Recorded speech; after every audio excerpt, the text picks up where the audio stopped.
On a un chien en pleine crise d'ado là. Depuis qu'il est castré déjà, au niveau de la nourriture, c'est une cata. On se met à table, il pleure, il aboie pour qu'on lui donne. Alors qu'avant, il était pas du tout gourmand. Même les friandises, il en mangeait pas beaucoup. Bon, après c'est vrai que Hugo, il a plus tendance à lui donner que moi. Moi quand je mange, il le fait beaucoup moins, genre le midi quand je suis toute seule.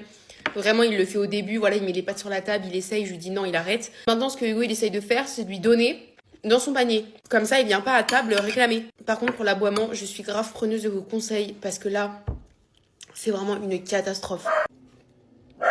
Il n'y a strictement rien dehors. Je suis allée voir, il y a le vélo de la poste. Même avant de le castrer, il aboyait. Même plus. J'avoue qu'il y a quand même eu une amélioration depuis qu'on l'a castré sur ça. Et dès que je dis ça à quelqu'un qui a un berger australien, ils me disent qu'ils sont choqués parce que leur berger à eux, il aboie jamais. Même les gens qu'on croise en balade, ils ont des bergers, ils n'aboient pas. Genre, ils sont adorables. Et nous, le nôtre, je sais même pas si c'est à cause de son stress ou pas, peut-être, il va à l'affront. Alors que de base, les bergers, c'est pas du tout ce genre de caractère. Et je vous avoue que moi, j'ai de plus en plus peur et j'appréhende beaucoup le jour où on aura un enfant. Là, vu comment il se comporte déjà face aux enfants, il y a du mieux, mais il est quand même très craintif et il aboie. Et les enfants, ils ont peur. Il veut y aller, mais en aboyant, du coup, les enfants prennent peur, partent, et lui, du coup, il aboie encore plus et il tire pour y aller.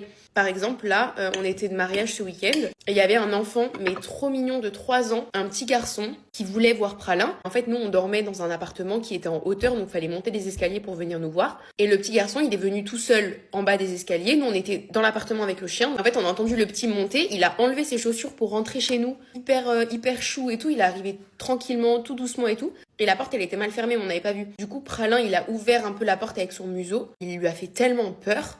Le petit est parti en courant, ça m'a brisé le cœur.